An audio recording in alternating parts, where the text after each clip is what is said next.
Is Vince McMahon making WWE commentary changes? We'll talk about it. Plus, a backstage reaction to the AEW banned move list has been revealed, and an AEW Star's future is in question. It's all in the wrestling news right now. Has Vinnie Mac been on the attack with the commentary track? Let's talk about it. The Wrestling Observer saying that there was a notable change to the announcing on Raw. I think we all noticed something a bit unorthodox, didn't we? Yeah, it definitely felt like 1960s comics. If you missed it, basically both Corey Graves and Kevin Patrick were adding these crazy nicknames to all the wrestlers that were, according to the Wrestling Observer, very clearly written out for them to the point where you could tell that it was not a natural way of speaking. Yeah, so the Judgment Day were called the Hellions from Hades. You had the cantankerous Kevin Owens, the spirited Sami Zayn, the menacing Gunter, the cheeky Chelsea Green, the self-aggrandizing Sonya Deville, the braggadocious bully Bronson Reed, also big in there as well, the strong-willed Raquel Rodriguez, and the bubbly Liv Morgan. It appeared also that they were looking at alliterative terms, which dates back to obviously his father creating the name Hulk Hogan, which is why it made me think of old comics back in the day, like Peter Parker. The Amazing Spider-Man. Yes. Stuff like that. Nobody appreciates aggrandizing alliteration like I do. Big fan. But there was certainly a lot of it from the commentary on Monday. And Dave Meltzer says it has Vince McMahon's fingerprints all over it. It's not been 100% confirmed, and that is the case. However, it was very jarring from the beginning. So from the very beginning of the show, they were putting these things in. I get the idea that you kind of want to get everybody over in sound bites, but I think if you do it for everybody in this way... Yeah, I don't know. Like, too much. It definitely felt sort of out of left field a little bit, because everything within the commentary teams, I feel like, has felt a little bit more relaxed and felt a lot more natural. So when, like, all of a sudden they start just dropping these, and it's like, oh, where's this come from? It feels a little bit forced, and doesn't really suit some of the characters either, I feel like, as well. No, I would never describe Kevin Owens as cantankerous. I mean, I guess he's been getting like gradually more peeved and ticked off about stuff. But again, yeah, like, he also loves a bit of fun. Like, he did that lovely back and forth with Alpha Academy. Yeah. Fairly recently, you know. And I think, I don't know whether to boil Kevin Owens down to, he's a grumpy man, here's his lively mate. I think we're beyond that. I think we should, it should be shades of grey these days.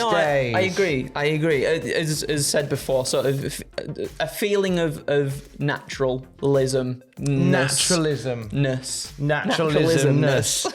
That's what we all need. From a list of nicknames to a list of banned things. New AEW guidance was published last week. Unprotected chair shots to the head and back of the head, blind moves like buckle bombs, seizure-like selling, and aggressive crowd interaction such as bleeding, spitting, weapon use in the crowd, and taking food and drink from the crowd are banned.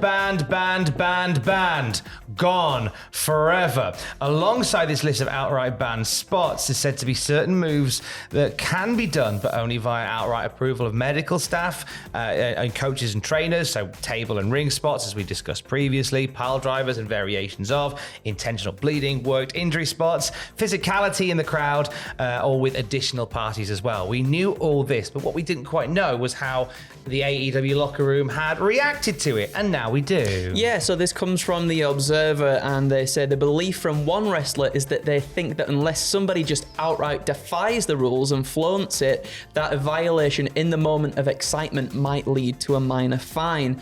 Another noted the banned moves list are the same moves banned for years, that it was just put down on paper and reiterated, and they may be enforced more closely. As far as eliminating fake seizures done once in the company history, or spitting on a wrestler, which nobody will notice is gone, that won't make any difference. Now, one person noted the hope that there will be less repeated spots on a show, noting they've tried that because at the Las Vegas pay-per-view, Anarchy in the Arena was going to be a bloodbath, and that nobody else on the show was actually supposed to bleed.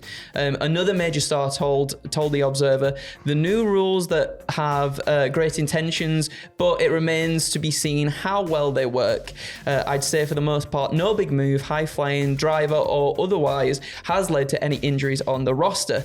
The vast majority have been fluke accidents that could have happened to anyone. Avoiding repeated shots, and getting permission for blood or hardcore items / spots are one of the big ones that need to be enforced. So we'll see how it turns out. I think there's something to be said for that there, in the sense that there hasn't been injuries that have been caused by particular high spots. A lot of it has come from, you know, accidents that do happen in a wrestling ring. There are, of course, exceptions to the rule. Yeah, of course. Obviously there are. But so I think this serves a purpose as just to make sure everybody stays healthy, but also I think a big thing is stopping people from repeating spots and moments during pay-per-views. I think that can happen more on AEW television than WWE television. Yeah, especially with the pay-per-views when you've got so many matches on the card as well. You know, everybody wants to get spots in and this, that and the other, but sometimes I guess if you have too much of one spot, it sort of diminishes another one perhaps coming further down the line, or like something that needs to be told within story.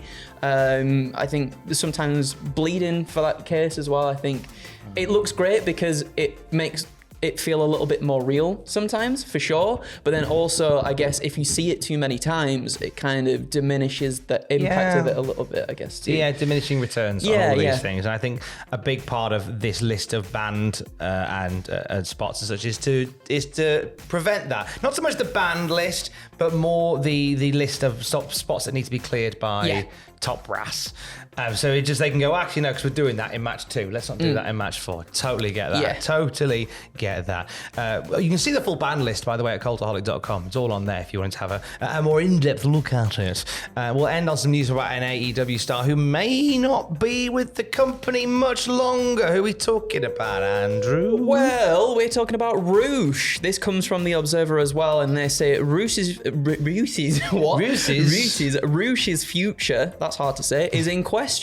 Both WWE and AEW have interest in him. The oh my God, Tom, I can't speak today. You're doing great. The AEW offer is far, far bigger than anyone in NXT is getting. I exclude Gable Stevenson, because I have no idea what they would pay a gold medalist with no experience.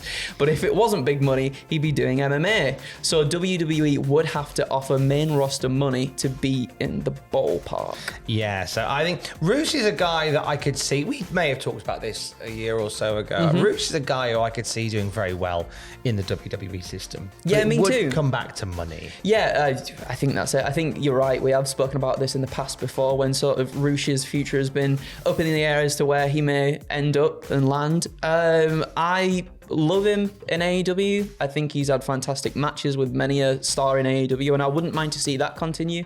But if he does decide to go over to WWE, I think I'd rather see him on the main roster than in NXT. However, although saying that, oh my God, Roosh and Ilya Dragunov or something in a match together, that would be delicious. Look at you threatening me with a good time. I'm threatening you, all right, young man. Oh, we'll have more wrestling news of that ilk throughout the day at cultaholic.com. Keys. I love you, bye.